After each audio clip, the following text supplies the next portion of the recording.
அலங்காநல்லூர் ஜல்லிக்கட்டில் துணை முதலமைச்சர் உதயநிதி ஸ்டாலின் மகன் இன்பநிதியின் நண்பர்களுக்காக தனது இருக்கையிலிருந்து எழுந்து நின்றதாக வெளியான தகவலுக்கு மதுரை மாவட்ட ஆட்சியர் சங்கீதா மறுப்பு தெரிவித்துள்ளார். மதுரையில் செய்தியாளர்களிடம் பேசிய அவர், அமைச்சர் எழுந்து நின்றதால் விதிகளின்படி தானும் எழுந்து நின்றதாக கூறினார். புரோட்டோகால் படி தான் நான் நின்னேன். யாரும் என்னை நிக்க சொல்லல, யாரும் எழுந்துக்கோங்கன்னு யாருமே சொல்லல. இங்க நடந்தது எதுவுமே தெரியாம இது கிடைக்கக்கூடிய புகைப்படங்களை வச்சு ஆளாளுக்கு ஒரு கதை பேசிட்டு இருக்கிறாங்க. கோவை மாவட்டம் சாடிப்பயில் அருகே சிங்கவதி கிராமத்தில் மலைவாழ் மக்கள் உற்சாகத்துடன் பொங்கல் வைத்து இயற்கைக்கு நன்றி செலுத்தினர். விழாவில் அனைவரும் ஒன்று கூடி பாரம்பரிய நடனமாடி மகிழ்ந்தனர். இளம் பெண்கள் ஒரே மாதிரியான ஆடை அணிந்து கலந்து கொண்டனர்.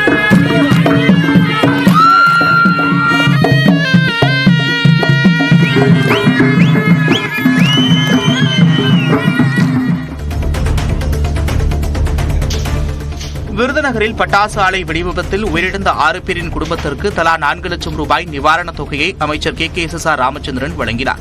கடந்த 4ஆம் தேதி வச்சக்காரப்பட்டி கோட்டையூரில் உள்ள பட்டாசு தொழிற்சாலையில் ஏற்பட்ட விபத்தில் அருப்புக்கோட்டையைச் சேர்ந்த சிவக்குமார் உள்ளிட்ட 6 பேர் பரிதாபமாக உயிரிழந்தனர். இந்நிலையில் உயிரிழந்தவர்களின் குடும்பத்திற்கு தலா 4 லட்சம் ரூபாய்க்கான காசோலையை ஆட்சியர் அலுவலகத்தில் அமைச்சர் KKSSR ராமச்சந்திரன் வழங்கினார். மேலும் உயிரிழந்தோரின் குழந்தைகளுக்கான கல்விச் செலவை அரசே இருப்பதற்கான நடவடிக்கைகள் எடுக்கப்படும் என்றும் உறுதியளித்தார். திருப்பத்தூர் மாவட்டம் ஆம்பூரில் குக்கர் வெடித்ததில் முதியவரின் வாய் மற்றும் தாடை பகுதியில் காயம் ஏற்பட்டது. குணசேகர் என்பவர் வீட்டில் சமையல் செய்து கொண்டிருந்தபோது எதிர்பாராத விதமாக குக்கர் வெடித்து சிதறியது. அப்போது குக்கர் மூடி சிதறியதில் குணசேகரனின் வாய் மற்றும் தாடை பகுதி கிழிந்தது. காயமடைந்த அவர் வேலூர் தனியார் மருத்துவமனையில் சிகிச்சை பெற்று வருகிறார். கோவை மாவட்டம் பொள்ளாச்சி அருகே வால்பாறை சாலையில் வாகனங்களை வழிமறித்து நின்ற யானைகளால் 1 மணி நேரம் போக்குவரத்து பாதிக்கப்பட்டது. ஆழியார் வால்பாறை சாலை 2வது கொண்டைஊசி வளைவு பகுதியில் யானைகள் சாலையோரத்தில் உள்ள புற்களை மேய்ந்து கொண்டிருந்தன. இதனால் அவ்வழியாக சென்ற கார்கள், பேருந்துகள் மற்றும் கனரக வாகனங்கள் ஆங்காங்கே நிறுத்தப்பட்டன. 1 மணி நேரத்திற்கும் மேலாக யானைகள் சாலை ஓரத்திலேயே நின்றிருந்த நிலையில் நீண்ட நேரத்திற்கு பின்னர் வந்த வனத்துறையினர் அவற்றை வனப்பகுதிக்குள் விரட்டினர்.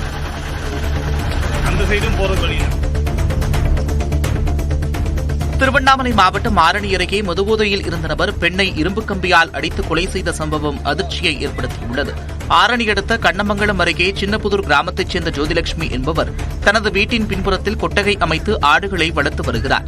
இந்நிலையில் அவரது வீட்டின் அருகில் உள்ள சுரேஷ் என்பவருக்கும் ஜோதிலட்சுமிக்கும் தகராறு ஏற்பட்டது. இதனால் ஆத்திரமடைந்த சுரேஷ் ஜோதிலட்சுமியை இரும்பு ராடால் கண்மூடித்தனமாக தாக்கியதாகவும் கூறப்படுகிறது. இதில் படுகாயமடைந்த ஜோதிலட்சுமி சம்பவ இடத்திலேயே உயிரிழந்திருக்கிறார். தகவலறிந்து விரைந்த காவலர்கள் அருகிலிருந்த டாஸ்மாக் கடையிலிருந்து சுரேஷை மடக்கி பிடித்து கைது செய்தனர். திருவள்ளுவர் தினத்தன்று தென்காசி மாவட்டம் புளியங்குடியில் சட்டவிரோதமாக மதுபாட்டில்களை விற்பனை செய்த நபர் கைது செய்யப்பட்டார். நெல்கட்டும் செவில் கிராமத்தைச் சேர்ந்த செல்வராஜ் என்பவர் மதுபாட்டில்களை பதுக்கி வைத்து விற்பனை செய்வதாக கூறப்படுகிறது. இதனையடுத்து அவரை கைது செய்த காவல்துறையினர் 273 மதுபாட்டில்களை பறிமுதல் செய்தனர்.